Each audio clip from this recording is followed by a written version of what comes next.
Arquivis é aquele setor da renderização do trabalho com 3D que todo mundo dizia que era o mais promissor, o que dava mais dinheiro, porque ia em um dos setores mais ricos do mundo, que é o setor imobiliário, o setor de real estate. Graças a isso, o que aconteceu foi que muitas pessoas viram uma oportunidade extremamente lucrativa na arte digital para arquitetura, no Arquivis. E isso começou lá em 2005. Mas agora, em 2025, a verdade é que as coisas já mudaram, e mudaram muito. E esse vídeo eu quero te mostrar exatamente o que mudou, para que você saiba exatamente o que você pode ou não pode fazer dentro desse novo mercado. E o mais importante, quero revelar para você quais são as grandes mentiras que várias pessoas já te contaram a respeito desse setor, principalmente as pessoas que queriam te vender cursos a respeito desse tipo de setor, e que no final das contas eram só isso, mentiras. Esse vídeo é para te trazer uma expectativa realista, não pessimista. Em outro momento na história da internet, esse foi um dos nichos mais lucrativos da arte 3D. Só exigia que você tivesse um forte conhecimento de iluminação, fotografia e renderização com um computador que fosse razoavelmente bom, e voilá! Você tinha uma máquina de fazer dinheiro dentro do seu próprio quarto. Isso não é mentira, porque eu comecei trabalhando assim, como freelancer para gringos ganhando em dólar, em uma época que o dólar era por volta de R$ 3 a 3,50.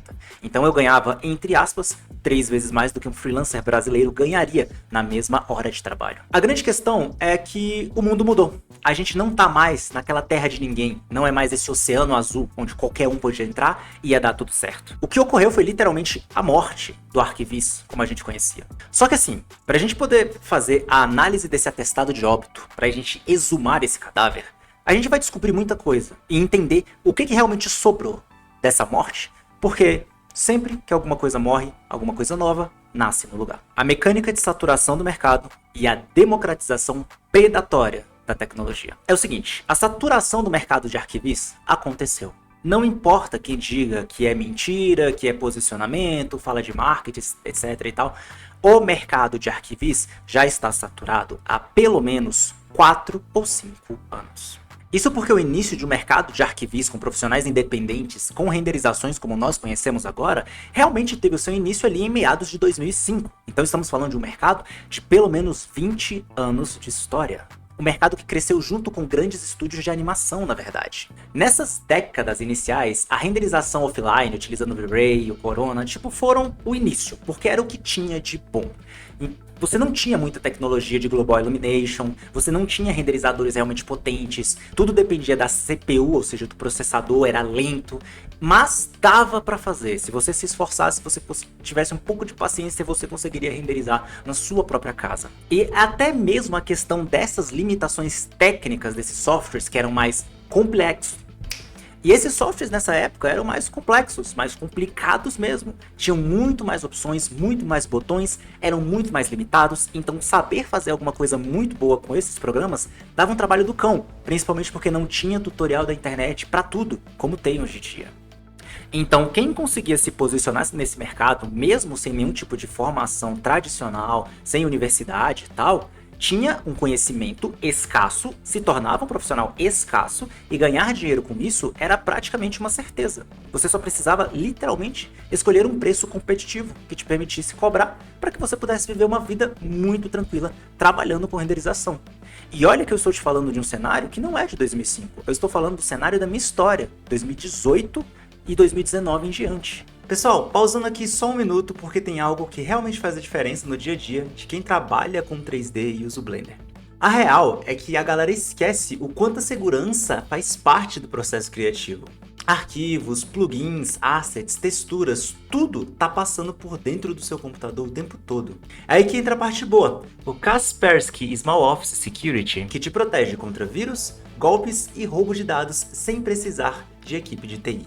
O software é leve, eficiente e muito estável, testado por vários laboratórios independentes justamente para analisar o impacto real no desempenho do sistema. E quando eu digo impacto mínimo, é real. A máquina segue fluida enquanto o Blender está aberto e até durante renders mais demorados. É proteção em tempo real contra malware, ransomware, phishing e ameaças online, firewall ativo, defesas multicamadas e escaneamento silencioso rodando em fundo, no segundo plano, sem brigar com seu workflow de 3D. Se tem uma cena pesada aberta, ele continua ali, fazendo o trabalho dele. O KSOS é ideal para quem tem um pequeno negócio e quer segurança prática, com um ótimo custo-benefício, podendo até parcelar em 12 vezes sem juros. E tem um desconto de 20% usando o meu cupom DBISARC. Clica lá, usa o meu cupom, proteja o seu PC e depois volta aqui porque o vídeo segue agora. Hoje em dia, os softwares de renderizações são estupidamente simples em relação ao que eles eram no passado. Antigamente, você realmente tinha que ter bastante conhecimento a respeito da tecnologia de computação gráfica, de como que diferentes valores interagiam nos seus diferentes thresholds, noise e o caramba, para que você mixasse aquilo dali e conseguisse fazer uma solução, basicamente tecnológica, para criar a tua renderização, tirar ruído. Era uma coisa que exigia muito conhecimento técnico. Hoje em dia, não. Praticamente tudo hoje em dia tem certas automações que permitem que você se concentre no artístico, na beleza, ao invés de ficar se concentrando na parte técnica. Softwares como D5 Render, por exemplo, são brutalmente simples e tornam a renderização de arquitetura muito mais acessível para quem? Para os arquitetos que não querem mais pagar por pessoas que renderizem os seus projetos.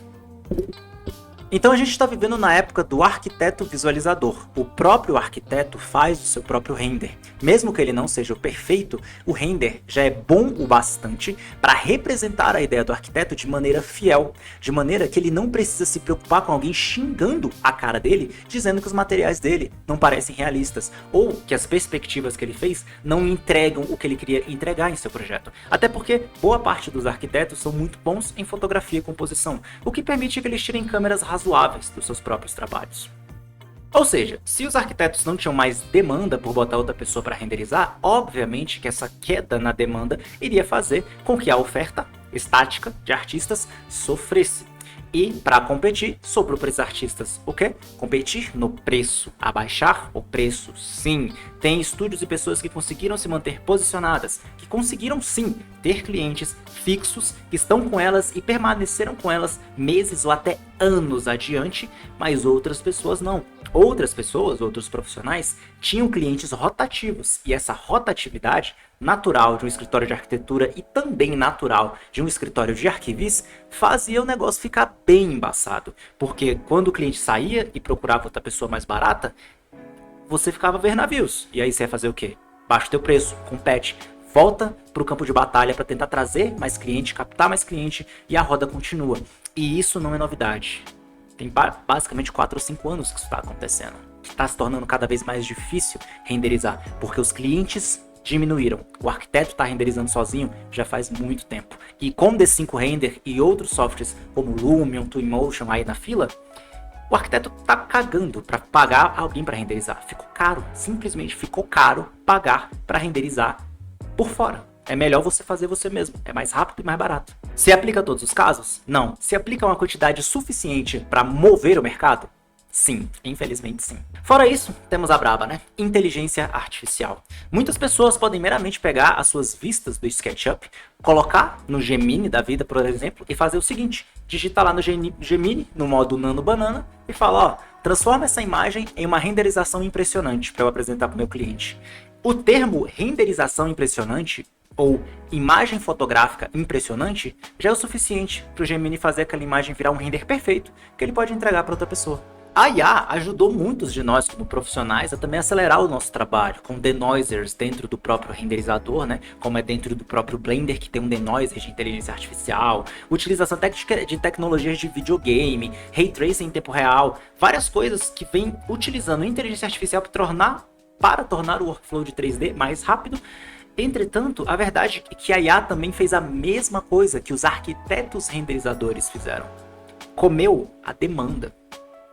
Porque tem arquiteto, pessoa da galera do design de interiores, profissionais da área, que não renderizam mais. Fazem no SketchUp, joga no Nano Banana do Gemini, nem paga serviço nenhum, usa serviço gratuito, como o próprio ChatGPT, e vida que segue. Então a demanda vem sendo comida da mesma forma como as bolinhas do Pac-Man.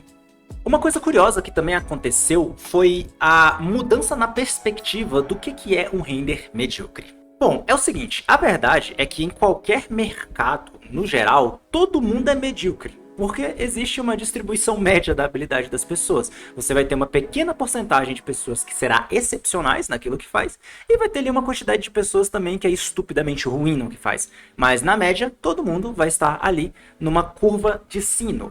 É uma distribuição normal que a galera chama, né? E nesse meio, nessa média, está o que eu chamo de render medíocre. É um render que, para diversas funções, ele já funciona, mas ele não é o render que você esperaria de um profissional que você pagaria caro.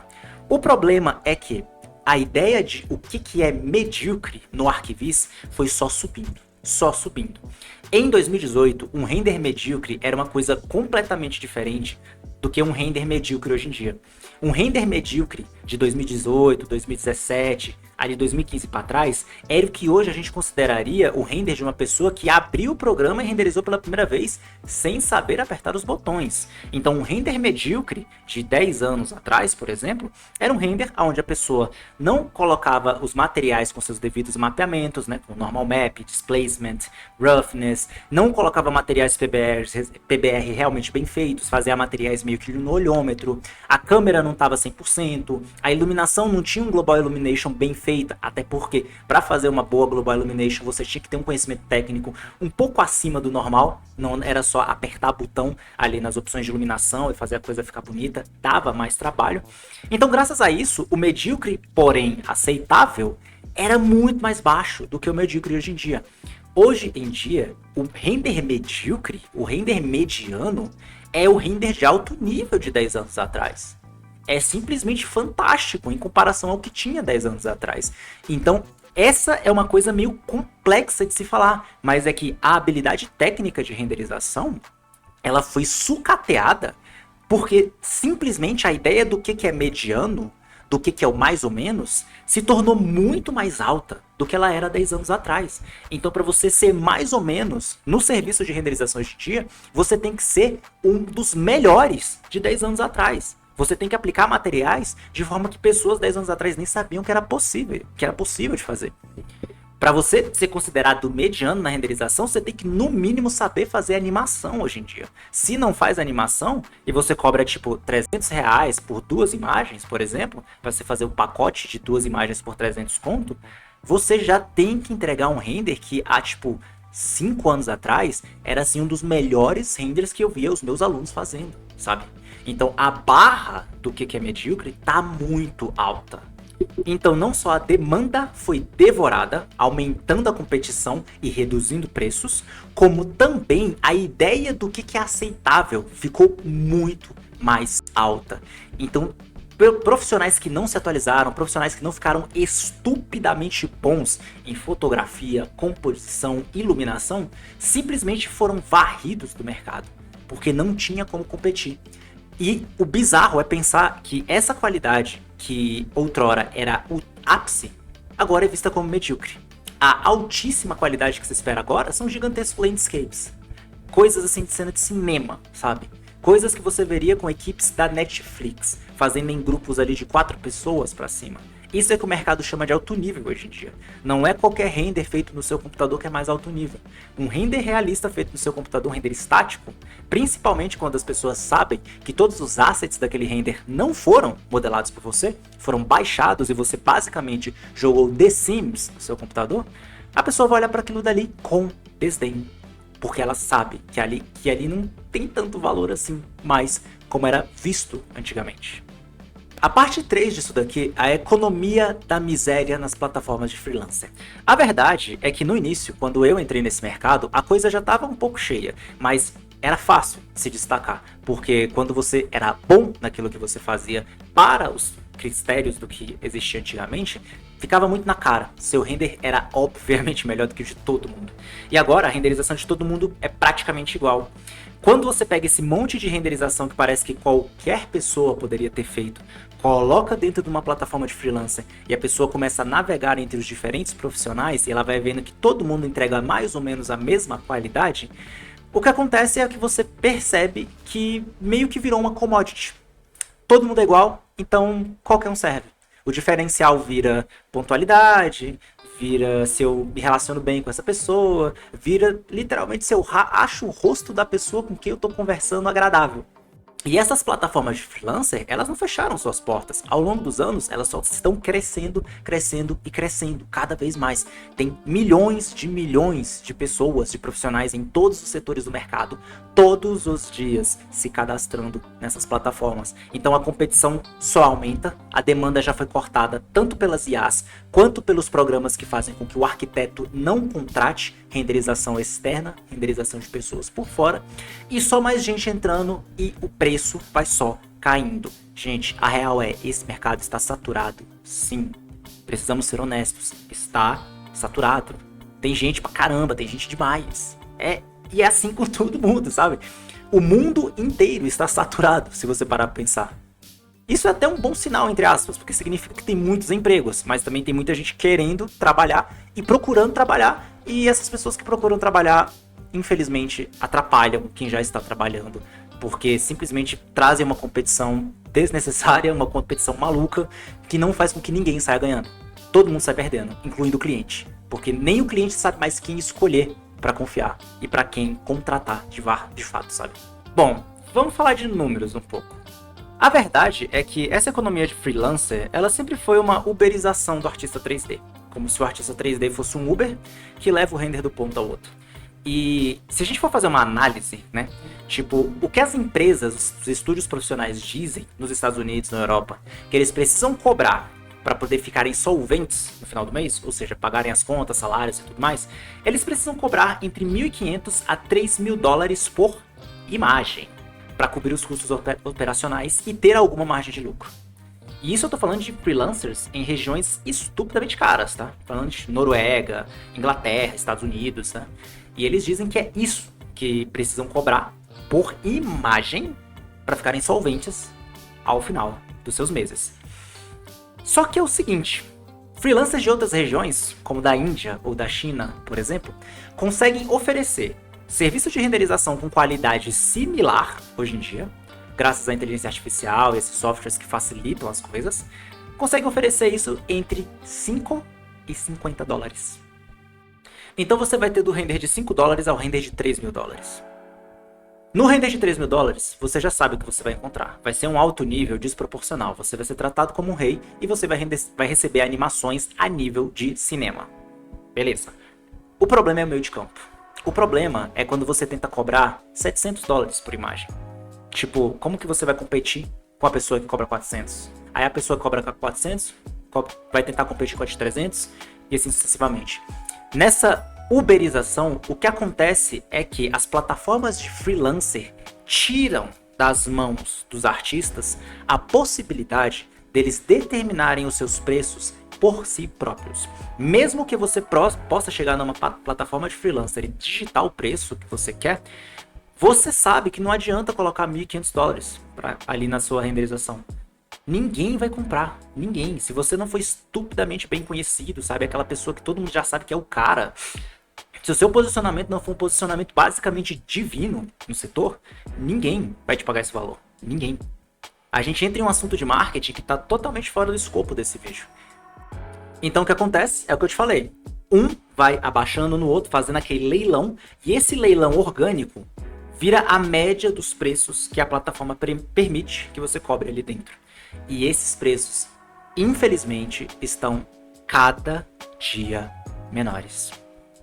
Viver de renderização, viver de 3D, tem se tornado uma tarefa excruciante. Principalmente se você está entrando no mercado, porque a barreira de entrada é uma competição por preços que é simplesmente ridícula. Então, se você quer entrar no mercado pela via online, o buraco é bem mais complexo. Então, se você quer entrar nesse setor pela via online, pela via do freelancer, eu posso te dizer, o Oceano Azul já acabou tem um tempo. Agora é só quem já está mesmo. Agora só mesmo quem já ficou estabilizado, que já tem os seus clientes fixos e que consegue pegar novos clientes graças aos clientes fixos, que vão estar bem, porque o resto da galera tá sofrendo muito. Outra questão é a erosão dos portfólios.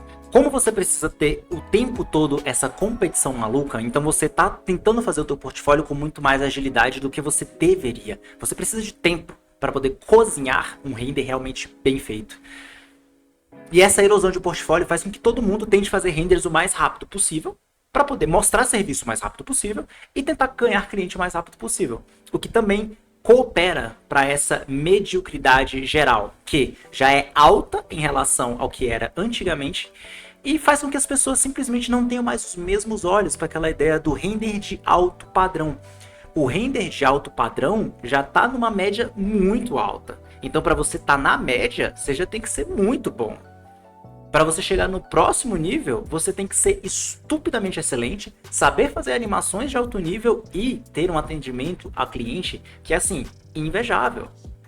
Não é à toa que muita gente fala, trabalhar com renderização na internet hoje em dia virou uma forma de subemprego mesmo, porque é muito difícil e paga muito pouco, mesmo que você seja muito bom naquilo que você faz.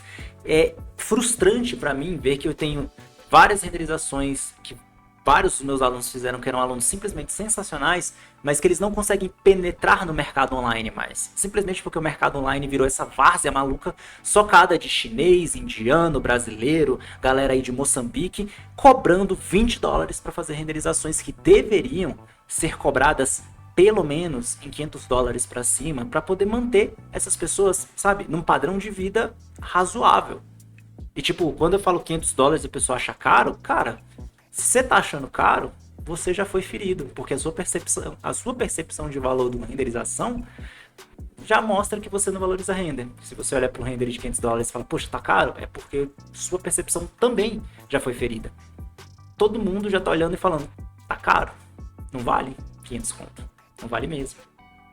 Bom, resultados de você ter uma vida de subemprego trabalhando para si mesmo na internet. Bom, primeira coisa, custo de hardware. Você não consegue mais se atualizar. As placas de vídeo estão em preços ridículos. Simplesmente ridículos. Processadores, placa-mãe, tudo que tem a ver com tecnologia está com preços ridículos por questões políticas, que eu não quero entrar aqui nesse vídeo, mas também por questões econômicas que são complexas, por questões ali de monopólio que são tão complexas quanto. Então assim, tá cada dia mais caro comprar hardware. Então fica difícil para o profissional se atualizar, ter máquina nova, ter máquina boa, máquina pronta para poder atender as novas demandas do mercado, para entregar animações, né? Entregar filmes animados. Então, tipo, tá difícil. Tá difícil, para não dizer impossível para muita gente. Tá tudo muito, muito, muito, muito caro. E com os preços que estão conseguindo serem cobrados, cara, você tem que se matar para comprar uma placa de vídeo. É ridículo. Placa de vídeo no preço de uma moto, sabe? Bizarro. Então, assim, fora a parte dos custos, vamos falar do custo humano. Burnout. Eu mesmo já vivi burnout, eu sei o que é viver um burnout, ao ponto de eu não querer abrir o Blender, ao ponto de eu botar o mouse em cima daquele ícone laranja e sentir frio na barriga, e não querer aquilo pra mim, sabe? Esse é o nível de burnout, e eu sei que eu não fui o único, muita gente passou por isso também. Coisas que eu também passei, eu sei que muita gente como freelancer online passou. Isolamento online, isolamento na vida mesmo. Tudo seu é trabalhando sozinho dentro de um escritório, dentro de um quarto. É só você. Não tem conversa com outros seres humanos ao longo do dia inteiro. Por sorte, por muitas partes da minha vida, eu trabalhei com equipes, as quais a gente entrava numa call, no Discord, e passava o dia inteiro falando abobrinha. O que tornava a experiência mais, sabe, social. Mas a verdade é que grande parte da minha vida também, eu trabalhei 100% sozinho. Era eu, de 8 às 18 ou mais, trabalhando com renderização, conversando somente comigo mesmo dentro da minha cabeça, sem utilizar minha língua, utilizar minha boca, ao ponto de quando eu ia falar no final do dia, a boca estava fria, as palavras saíam atravessadas. Por quê? Porque eu passei o dia sem falar uma única palavra. Isso traz até uma questão que eu vi surgindo entre vários artistas, que é a crise de identidade dos artistas também. Porque você começa a duvidar de você mesmo. Você começa a pensar assim, poxa, todos os anos que eu investi no meu trabalho foram pra isso? E agora eu vou ser pago como se eu fosse, sei lá, um catador de latinha de alumínio na rua pra fazer uma renderização? Tipo, se eu botar na ponta da caneta, é melhor eu comprar um engradado de água e vender esse engradado de água no sinal de trânsito perto da minha casa, ao invés de fazer esse render? É isso mesmo? Então, tipo, quando surgem pensamentos quando esse que você começa a colocar na ponta do papel e você começa a ver que as contas não vão fechar, você duvida do seu próprio potencial, da sua própria habilidade como artista 3D, do seu profissionalismo. Porque você fez tudo isso pra morrer na praia? E isso é uma coisa que dói muito, traz uma crise de identidade profissional que faz com que a gente pergunte, é isso mesmo que eu quero pra minha vida? E eu não sei que não fui só eu, mas como vários outros artistas no mundo inteiro estão sofrendo com a mesma coisa, que é esse mercado tá uma loucura e você só consegue apontar a culpa pra si mesmo e pensar, cara, eu não sou bom bastante pra superar esses obstáculos, eu não sou bom bastante pra que o meu render não seja medíocre. Só que aí a gente esquece que o medíocre, que antes estava aqui, agora tá aqui. E é por isso que muita gente desiste. Muita gente tem perdido até o propósito. Fala assim, cara, não quero mais renderizar, não quero mais trabalhar com isso daqui. Por quê? Não aparece cliente, ninguém valoriza, ninguém respeita. Tem arquiteto que tá renderizando, o render tá ficando levemente diferente do seu. E você, sabendo da sua capacidade, sabendo tudo que você faz, vê que tem um arquiteto que ele faz um negócio mais ou menos parecido com o seu e que ele não valoriza ter aquela qualidade a mais que você oferece. Tentar diferenciar no atendimento não adianta. Tentar se posicionar no YouTube, nas redes sociais também é uma verdadeira aposta. É muito difícil se posicionar nas redes sociais como uma autoridade em qualquer coisa nesse mercado, tá? Qualquer coisa. É difícil se posicionar em qualquer coisa que você pensar. E aí você desiste. Você vai arrumar um emprego. Você vai fazer outra coisa. Tudo por causa desses fenômenos. O custo humano é bizarro. É bizarro. Então o que a gente está vendo agora é uma fuga de cérebros da indústria. A indústria de renderização está vendo o quê?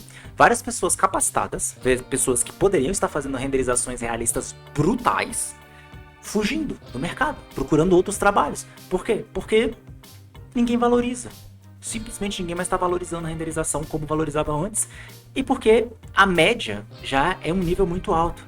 É difícil você chegar no nível de renderização que seja digno de um arquiteto olhar e falar, ok, eu não consigo fazer o que você faz no D5 Render, talvez eu devesse te pagar para fazer o meu render. Mas bom, vamos falar de vendedor de curso? Vamos falar um pouco até de mim aqui também. A verdade é o seguinte, existe uma bolha educacional se formando nesse mundo. Essa bolha educacional é uma bolha de que todo mundo quer fazer um curso para ganhar dinheiro. Isso porque curso online virou sinônimo de dinheiro fácil na cabeça de muita gente. Por quê? Por causa dos vendedores de curso de vender curso, que te ensinavam a fazer um curso para vender um curso. Então, esse, Inception de vender curso, virou uma loucura na internet. Você tem curso até de como fazer vela na sua casa, vela aromática. Então você tem curso de renderização, como tem o meu curso, meu treinamento, a Bevis Academy, que modéstia à parte, é um treinamento que é muito foda. A galera tira resultados insanos, domina o Blender e faz dele ali, ó, cavalinho na mão. Faz do Blender o que quiser. Só que, e tanta gente oferecendo promessa ridícula, que as coisas simplesmente começam a perder o sentido. Você vai ter vendedor de curso de renderização dizendo que você vai conseguir, dizendo literalmente isso, que você vai conseguir ganhar mais de 100 mil reais com renderização. Ele inventa um prazo, 3 meses, 6 meses, às vezes um mês, e diz que dá para ganhar 100 mil reais com renderização. Por quê? Aí ele fala, porque eu consegui. Porque o meu estúdio conseguiu. Mais um exemplo, sem citar nomes. Existem estúdios que faturam 100 mil reais por mês, sim, com renderização. Esses estúdios estão no mercado há mais de 25 anos trabalhando com renderização. Esses estúdios já viram sobes e desces desse mercado de todas as formas que vocês puderem imaginar e sobreviveram. Então, se hoje eles cobram esse valor, é porque eles sabem o que eles estão fazendo. E eles oferecem uma coisa que você, sozinho ou sozinha, não seria capaz de oferecer. São estúdios que tá ali, ó, 4 mãos no mínimo para fazer um projeto. São estúdios que eles contratam arquitetos para o arquiteto fazer o projeto da renderização, para que a renderização fique perfeita. Então a gente está falando aqui de outro patamar. Aí a pessoa faz o quê? O vendedor de curso vai lá e diz que você vai ganhar 100 mil igual ele. Você não vai. Você vai levar os 20 anos que nem ele também. Pode ter certeza disso. No meio desse caminho, é bom que você vai ganhando dinheiro progressivo, se você conseguir se posicionar. Mas a real é que geral tá indignada e cansada de promessa falsa. Tá todo mundo cansado de promessa vazia, de gente falando que a renderização vai mudar a sua vida, que você vai ganhar 100 mil reais por mês, que você vai ficar podre de rico com renderização. Tá todo mundo cansado. E essa bolha de cursos, de todos os tipos, tem o mesmo efeito que os profissionais. Tem curso em plataformas como a Udemy sendo vendidos por R$30, onde você aprende a renderizar, você vai aprender a renderizar com esse curso, e o seu nível vai ser levemente semelhante a um do cara que você pagar $1.500. É bizarro, mas é verdade. Por quê? Porque a média do que a galera considera o render medíocre é muito alta. Muito alta mesmo. Então tá todo mundo ensinando você a ser medíocre. O medíocre já é de um nível maravilhoso, que todo mundo vai olhar pra você e pensar que você é incrível no que você faz, só pelo aquele medíocre. Mas aquele medíocre não é o bastante pra você furar a bolha do mercado online e trabalhar de fato. Mas ok, falei tudo isso. E agora? Soluções. Quais soluções? Como resolve esse BO? Nós temos algumas soluções. A primeira solução, que eu acho a mais importante de todas, que eu não consegui ver essa solução em nenhuma pesquisa, realmente eu mesmo tive que desenvolvê-la, foi perceber que a gente precisa sair da ideia do mercado freelancer, do gig economy, e a gente começar a trabalhar da maneira que eu já ensino desde o início lá do meu treinamento, que é por networking e conexão direta com pessoas no mundo real. Por quê? Porque trabalhando com network, com pessoas no mundo real, você está trabalhando a partir de confiança. E é mais fácil você achar um cliente no mundo real, hoje em dia, sabe? Tipo, você saindo e indo para uma conferência, do que você conseguir um cliente na plataforma de freelancer. Tipo, eu não tô zoando. É literalmente mais fácil você sair de casa, ir numa imobiliária, oferecer o teu trabalho pessoalmente, com o portfólio na mão, na imobiliária, do que você conseguir um cliente freela pela internet. É mais fácil. A probabilidade de você ser contratada ou contratado é maior. Irônico, sim, mas é para você ver o nível de saturação que o mercado digital chegou. Então a primeira dica que eu te dou para você sobreviver, para você se sobressair, é vai pro mercado físico. Vai para conferências, vai para reuniões, oferece o teu trabalho pessoalmente para empresas de arquitetura, vai pessoalmente, mostra a cara, se oferece, tá? Envia isso pro Instagram mesmo, fala, sou trabalho de renderização, pá, não sei o que, e faz esse networking mesmo, oferecendo o teu trabalho de maneira pessoal, seja por DM do Instagram, que é mais impessoal, né, mas é mais ou menos, é menos pior do que freelancer, ou vai com o portfólio na mão e mostra. É irônico eu estar falando isso pra você, é tipo assim, 2025 pra frente, mas a verdade é que hoje em dia tá mais fácil assim, você chegar com a pastinha na mão mostrando, tá mais crível do que você ficar, né, tipo, não, plataforma de freelancer, eu tenho 5 estrelas no Upwork, não sei o que. Tipo, por enquanto, nesse ciclo de saturação de mercado, isso aqui não tá valendo a pena não. Então vamos esperar pelo menos aí mais uns 5 ou 7 anos para o ciclo de saturação do mercado rodar e a gente ver se vai abrir espaço de novo. Mas a primeira dica é, vai pro mundo real. Vai pro mundo físico. Se ofereça para pessoas cara a cara, a chance de você conseguir trabalho se mostrando no mundo tá maior do que ficar fazendo asneira na internet. A dica número 2 seria troca de nicho. Ao invés de você tentar fazer renderizações de arquitetura, visualizações arquitetônicas que sejam, sabe, do bom e velho residencial, torres de lançamento imobiliário, etc., você vai para outros setores. Por exemplo, você pode se especializar na renderização de barcos e aviões, para fazer interiores e exteriores de barcos e aviões. Nisso você teria que entrar em contato com engenheiros, né, e pessoas que mexem nesse mercado do ultra luxo, e fazer ali tipo iate, barco, avião, fazer esses interiores, fazer renderização com as nuvens e tal. É uma possibilidade, você poderia se destacar no mercado assim. Ou você pode ir para o engenharia viz, né? O engine viz, que é você fazer aquelas animações que mostram as coisas funcionando, as engrenagens entrando uma na outra. Isso também é um setor que por alguma razão a galera aborda pouco, eu sei a razão, é porque é rigging, e rigging dá um trabalho do cão. Mas é um setor também que a galera acaba indo pouco, porque a barreira de entrada é maior pela dificuldade, mas que se você souber, é mais fácil de você conseguir trabalho tanto no offline quanto no online, porque são setores assim que exigem mais trampo, mais trabalho, mais posicionamento. E quando alguém vê que você consegue renderizar um conjunto de 380 peças funcionando, sincronizadas para demonstrar o funcionamento de algum objeto de engenharia, realmente o pessoal vai pagar um pau assim para você e falar, esse cara sabe o que tá fazendo, né? Então você se destaca por fugir para um nicho diferente, né? Um nicho que também tem muito hoje em dia é o nicho de visualização de produto. Eu não recomendo mais esse nicho, por quê? Porque saturou. Tipo assim, a gente já tá no nível em que a renderização de produto, ela já não quer mais renderização apenas de produto, que é o VFX inteiro, com o produto caindo do topo de um prédio, com cortinas saindo e o produto derramando cerveja em cima de uma Ferrari enquanto você dá um mortal pra trás. Tá uma loucura a renderização de produtos, porque meio que virou VFX, né, e tudo mais. Mas É um nicho que, se você quiser, você pode explorar, até porque a renderização de produtos você pode se especializar em produtos específicos, né? Por exemplo, você pode fazer só tênis, assim como eu já vi artistas que fazem só comida, por exemplo. Então, é algo que você pode estar pensando.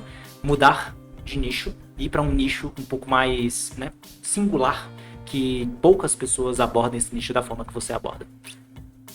Outra solução é você mudar a aparência do seu render baseado nos storytellings, né? Na perspectiva humana. Então, tipo assim, você vai ter empresas como o Estúdio Mir, a The Box, The Boundary, são estúdios de renderização de arquitetura que eles não realmente vendem render, né?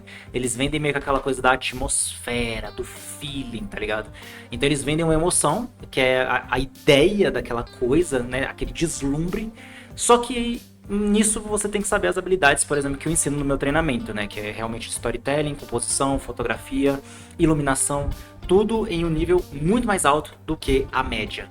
E eu também considero que é difícil pra caramba você se destacar nisso, porque essa atmosfera única, ela demora muito para ser alcançada. Então você pode tentar, você pode ir atrás dela se for o que te inspira, mas saiba que é um trampo do cão e pode levar bastante tempo para você achar essa linguagem visual que só você e só a tua equipe consegue entregar. E acho que a última solução, né, que é uma solução que muita gente talvez não goste, porque foge um pouco do 3D, outras pessoas talvez gostem porque elas podem estar de saco cheio do 3D, é você sair do papel do artista técnico e entrar no papel do diretor de arte, né?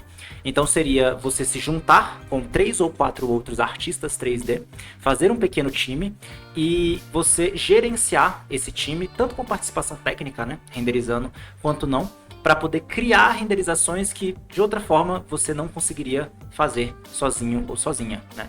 Então você virar um diretor de arte e abrir um estúdio de fato para tentar abordar esses nichos que eu mencionei para você, ou abordar a própria renderização da arquitetura do jeito que eu te falei, né? Mas de qualquer maneira seria você tirando o seu pezinho do técnico e pensando em resolver um problema do ponto de vista de um diretor. Então, por exemplo, você pensou, quero solucionar essa questão da renderização, mas eu quero solucionar essa questão do render como ferramenta de visualização de engrenagens, né, e mostrar, né, projetos de engenharia funcionando por dentro com renderização e técnicas de rigging, né, em 3D. Você fala, pô, beleza, mas eu não tenho a menor vontade de aprender essa merda. Então o que eu faço? Você vira o diretor, contrata pessoas, chama pessoas, fecha parceria, no caso, com essas pessoas para poder fazer esse tipo de trabalho e tenta vender isso, né? Jogar isso para frente, se tornando o diretor dessa coisa. E aí você começa a se tornar mais aquela pessoa que dirige, que pesquisa tecnologia, que convida a fazer testes, implementa e tal. É mais caro? É mais demorado? Com certeza. Mas tem gente que pode ter esse perfil. E tendo esse perfil mais empresarial, você tem a possibilidade da escala, né? Você pode contratar múltiplas pessoas diferentes e aí de repente você tem múltiplos projetos com múltiplos diretores de arte diferentes que você mesmo contratou, operando ali em paralelo. E aí você tem uma empresa, né? Basicamente. O que depende, obviamente, do perfil. Tem gente que tem perfil de empresário, tem gente que não. Se for o seu perfil, pode ser uma solução. Para resumir, eu quero alguns dados-chave que vão fechar isso. Para resumir, eu quero te dar alguns dados-chave para você não esquecer o porquê que esse vídeo é tão importante.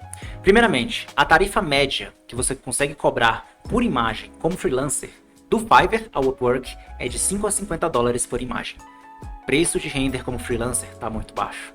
Segundo, a tarifa de estúdios de alto padrão é brutalmente alta. É de 1.500 a 4.000 dólares por imagem. Pode chegar a 5.000 dólares por imagem. É muito alto e somente gente que confia paga esse valor. Ninguém vai trocar The Box por você. Ninguém vai trocar Brick Studio por você. Tenha certeza disso. A Brick Studio pode te contratar, a The Box pode te contratar. Mas alguém trocar esses estúdios por você, só se você for estupidamente, brutalmente incrível. Então, a possibilidade é muito baixa. O meio de campo da renderização, o render medíocre, é muito parecido de cima e embaixo. Então a galera não vê muita diferença, nem valoriza os valores de meio termo. A pessoa que vende por 100 dólares e a pessoa que vende por 400 dólares tem renders muito similares. Então o cliente não vai dar bola para esse tipo de coisa. É normal que ele simplesmente pegue o mais barato. O crescimento da renderização em tempo real já faz com que boa parte dos arquitetos já desconsiderem contratar renderização. Eles simplesmente preferem fazer eles mesmos. Adoção de inteligência artificial. Esse é um dado complexo. 44% dos arquitetos já dizem que utilizam inteligência artificial na geração dos seus conceitos, nas fases iniciais de projetos e na renderização. Existe também o custo da ilusão. Vagabundo prometendo faturamento de 6 dígitos é o que não falta no mercado. Todo mundo quer dizer que você vai ganhar 100 mil pila com render. O problema é que para ganhar 100 mil pilas com render, você tem que ser o cara ou a mina desse tipo de trabalho. Não é para qualquer um. Essa promessa é uma promessa falsa. E eu peço para você que você entenda que você pode ganhar esse valor, mas que vai levar anos, décadas talvez, para esse dinheiro chegar no teu bolso. Mas que pelo menos existem oportunidades ocultas. A galera não tá focando em renderização de iates, aviões, peças mecânicas, animações que mostram peças mecânicas em funcionamento, pontes, etc e tal. Então existe uma margem aí no mercado que a galera não tem abordado, exatamente porque a visão das pessoas está muito fechada, preocupadas apenas com lançamentos imobiliários e renderizações residenciais ou de hotéis e coisas assim. Agora me diz você, o que você acha que seria a solução perfeita para o teu trabalho? Se você pudesse descrever o jeito perfeito como você trabalharia... Se você pudesse descrever o jeito perfeito como você trabalharia com renderização, como seria? Digita aqui embaixo, comenta para eu saber como que seria o seu trabalho perfeito, para a gente ir conversando e vendo assim o que a gente pode fazer, né, para que, sei lá, para que isso possa se tornar realidade na sua vida. E já sabe, se gostou, se inscreve.